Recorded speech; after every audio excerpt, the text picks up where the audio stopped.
Харків оговтується після масованої російської атаки на місто. Напередодні ввечері росіяни влучили по будівлі готелі «Харків-Палац» та житловому будинку у центрі Харкова.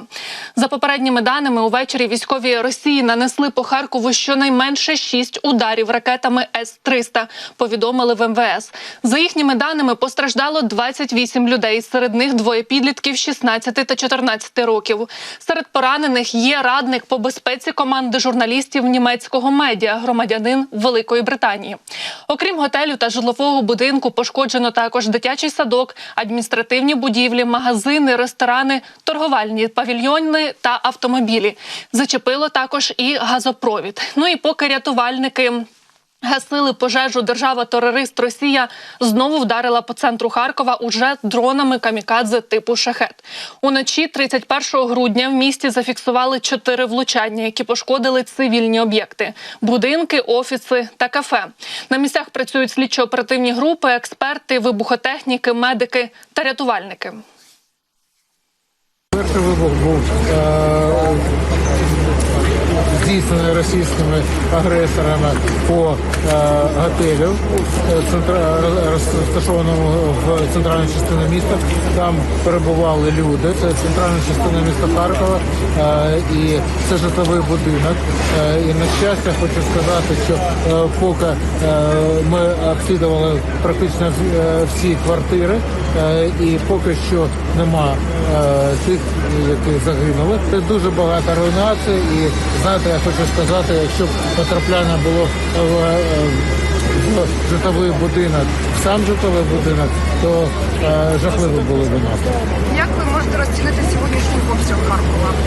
Знаєте, я з першого дня війни казав, що це геноцид, що це тероризм. І ще один доказ, який, на жаль, ми отримаємо, якщо по цивільній інфраструктурі палять з ракет, і з таких потужних ракет, і такі серйозні руйнації, які є напередодні новорічних свят, це жахливо, і це є тероризм.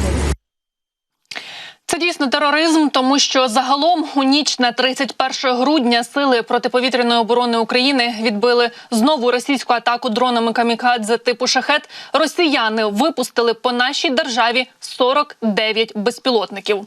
У небі над різними регіонами наші захисники збили 21 ворожу ціль. Безпілотники маневрували над Україною кілька годин. Окупанти запускали шахеди з півдня і півночі. Гучно було на Хмельниччині, Запоріжжі. Про роботу ППО повідомляли також у Київській області. Під час атаки шахедів на Херсонщині сталося влучання, пошкоджено кілька приватних будинків. Під Одесою від уламків дрона була пожежа у прибережній зоні, повідомляють Сили оборони Півдня України. Внаслідок атаки дронів на одному з об'єктів критичної інфраструктури Київської області виникла пожежа. За даними КОВА, це стало наслідком падіння уламків. Вогонь, як заявляють в адміністрації, був на відкритій території, його вже загасили. Ну і до 19 зросла кількість загиблих у результаті масованого удару росіян 29 грудня. Рятувальники виявили ще 2 тіла в Шевченківському районі, повідомив Сергій Попко, начальник МВА. Пошукові роботи ще не завершені. У Дніпрі також зросла кількість загиблих. Помер ще один поранений, повідомив губернатор Сергій Лисак.